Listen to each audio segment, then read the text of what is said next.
الحمد لله رب العالمين، والصلاة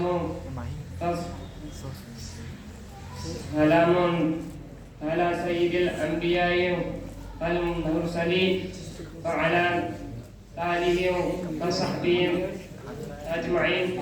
أما بعد، أعوذ بالله من الشيطان الرجيم. بسم الله الرحمن الرحيم.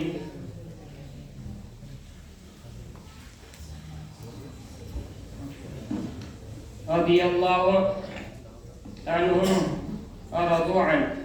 فقال النبي صلى الله عليه وسلم لأصحابه أن وجوه بأي مغن أتيتم اهتديتم. أيها الإخوان، حديث النعمان عن الصحابة الذين فيهم قال الله تبارك وتعالى في كلامه المقدس والمطهر: فالذين معه أشداء على الكفار رحماء بينهم. فقال النبي صلى الله عليه وسلم: مثل أصحابي في أمتي الملح في الطعام لا أصلح الطعام إلا بالملح. يا أيها الإخوان، فاعلموا أن الصحابة كانوا أفضل الناس في هذه الأمة بلا شك.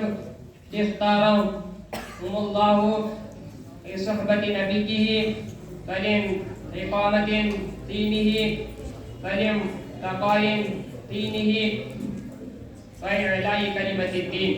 فاعلموا أن الصحابة كلهم متقون، وأن الصحابة كلهم خاشعون، وأن الصحابة كلهم عالمون، وأن الصحابة كلهم مجاهدون. يا أيها الإخوان، اعلموا فأن الصحابة هم الذين ولم يتكلموا في مدرسة تزهرية، ولكنهم قاموا بخدمات جليلة في مجال القتال والكفاح. واثبتوا في صفحات تاريخ عنوانا جديدا: فأن الصحابة أئمة الأمة وقاداتها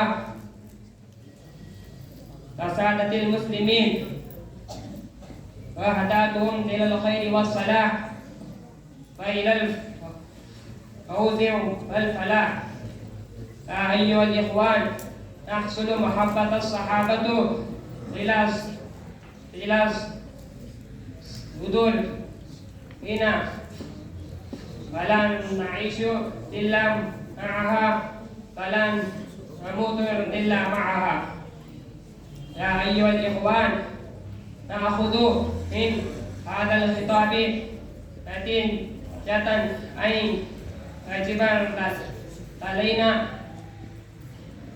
فأن نحب من أصحاب الرسول صلى الله عليه وسلم، وأن أعمل على طريقة الصحابة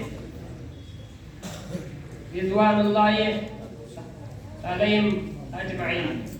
وآخر دعوانا أن الحمد لله رب العالمين. ما شاء الله. बच्चे की जुबान में